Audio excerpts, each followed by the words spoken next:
Yo, you already see what it is, man. It's Thisis50.com. That's that boy Punch, that new face, new money. I got the legend with me. You just jump into it like that? You gotta do it. When you get good energy, see, I live off this good vibe. Okay, I feel this it. is good. I was broke for a long time. Okay. I got a couple dollars now. It feels different. The air smell better. He said he has a couple dollars now.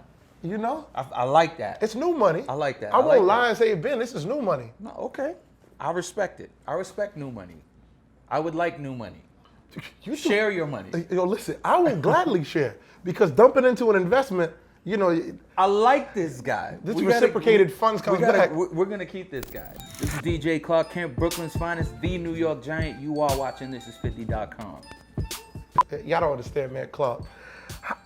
You have different pressures on you that a normal, even artist in the game doesn't have because they give you this legend wave over your shoulders. Yeah. Does it feel different?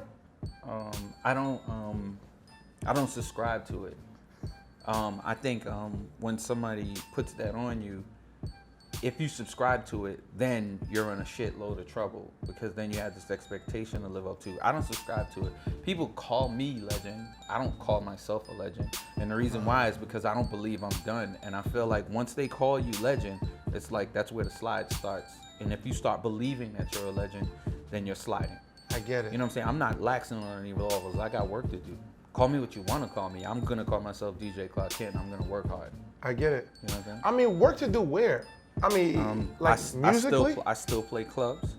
I still travel around the world being a DJ. This is clear stuff. And I work with brands. I work with sneaker brands. I still design sneakers. So, I mean, at my age, I'm trying to make sneakers for kids to wear. That's pressure. You know what I'm saying? Like, people don't actually look at it like that. Yeah. But if I want to make sneakers that somebody has to buy, I got to make them palpable for the kids. Yeah. Now, at my age, shit, I got kids. So I got to make them shoes that they'll wear. Correct. So that's pressure too. You know what I'm saying? So with all of that, what I'm saying is no matter what I'm doing, I'm always working and I don't lax on laurels at all. Yeah, I get it. See, there's so many different things. I want to just tap on what you're saying right there. You got to make kicks for the kids. I hear you a couple times and you jab the big corporations for having the guys that aren't in the streets, that aren't tangible to the kids or to the culture, for lack thereof, but they're the ones making the calls.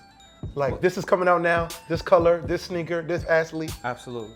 Yeah, well, look, business is business, and whether they understand what's happening outside or not is not our call, it's their call. The question is, how do they react once the call is made? So if you say, okay, this is the next guy, and you go hard making this guy's shoes, and the shoes don't work, now you gotta fix yourself. Now, if you would have paid attention to what was happening outside, you wouldn't have to fix yourself because you'd already be ahead. But when you work in a big corporation, what most people don't know is these guys aren't sneaker guys. These guys are design guys. These guys are marketing guys. These guys are merchandising guys. They're not sneakerheads. They're not kids in the street. They're grown-ups making shoes, and someone has to try to sell it to somebody. So they're doing their jobs within the companies that they work. They just don't have a guy in the company that's inside and outside as much as they should be. And if they do get that guy, they don't listen to him. And they don't listen to him because they're already got him inside. So they think that whatever he brought to the game, he still has it. But if this guy can't go outside because he's inside now, what is he learning? What is he paying attention to? What is he vibing off of except what's in front of him all the time? Yo, I want to ask, there's these words that we use so much. What is a sneakerhead? I mean, we all know, but to a sneakerhead himself. Well, see, that's the thing. I don't really call myself a sneakerhead. I use the term so we understand what we're talking about. I'm just a guy who likes sneakers more enthusiastically than the next person. What a way to put it. What a fucking way to put it. But I'm saying, well, that's just the way I look at it. I understand that because of the world we live in, you have to come up with something to call things that are abnormal. Like, when I was growing up, all of my friends thought, why do you have so many sneakers? It's weird. And then all of a sudden it became cool because of information and websites and people sensationalizing it. I just wanted to be fresher than everybody else. And that's what it was. And sneakers make you fresh to me. And that's where people dress from. They dress from the bottom up. Or they should dress from the bottom up so that they can put their outfit together properly. If that's my thing, Yeah. and it works within what we're doing, then it's cool. But when you have to put a label on it, like, let's go back to when Michael Jackson and the Jackson 5 were making records. Okay. You had R&B records, you had rock and roll records, but their records were so good and so big, they didn't know what to call them. So they called it popular music. Sans the term pop music. No Jackson 5, no pop music. They had to give it a name. This is Jules, I didn't know that. But they had to give it a name. I get Okay, it. so they had to give it a name. So everybody who's all, more enthusiastically into sneakers than average, they have to call them something. Yeah. So that you can build on what they're calling it. And they call them sneakerheads. I get it. Yo, let me tell you, there's sometimes you can explain something, and then there's like the Clark Kent way. I'm not fucking mad at it at all. I love this shit. Well, to me, I love it. You should be able to explain things clearly so somebody can walk away learning something. I agree. think that if you're given the ability to have a conversation where someone's going to listen, you should be able to teach. Yeah. That teaching is the most important job on the planet next to firemen. Firemen and teachers, most important jobs in the whole world. If you have the ability to say something, when they give you that platform to say something, if you say stupid things, you wasted the time. I refuse to sit around saying stupid things. I get it. HypeBeast. Yeah.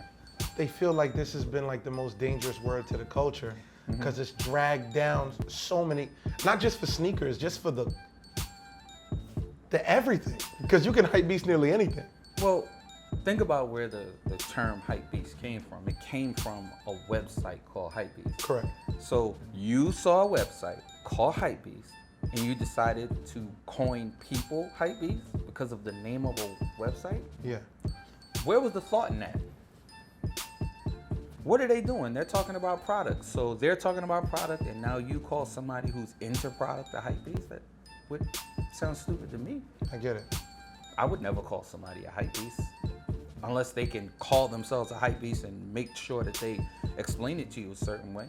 Yeah. Because I see in my love for sneakers, because I came up as a basketball player. You know what I'm saying? And I just really loved ball kicks. Yeah, me and too. then we grew up with growing into Michael Jordan sneakers, Penny sneakers, and probably Garnett's. Kobe's a little bit on Adidas. I'm a little young, you know what I mean?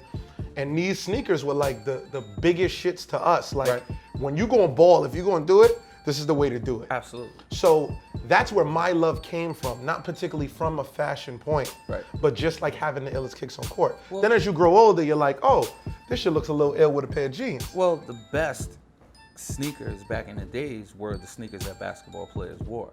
So even when, in the 60s, when everybody wore Chuck Taylors, when you went to a basketball court in the 60s, people had Chuck Taylors. When they got a little older, people were wearing Pro Kev Royals.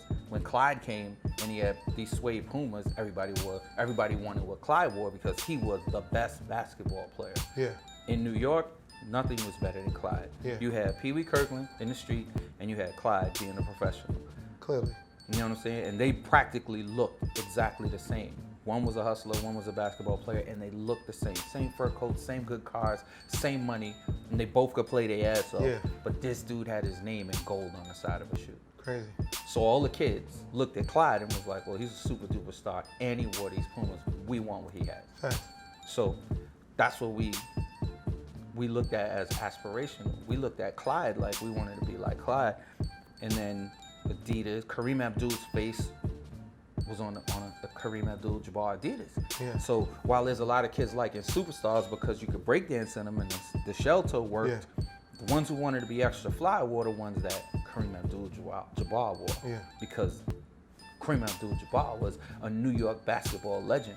We identified that. Understood. You know what I'm saying? So the same thing that kids are going through now, or kids went through now since Jordan. You know what I'm saying?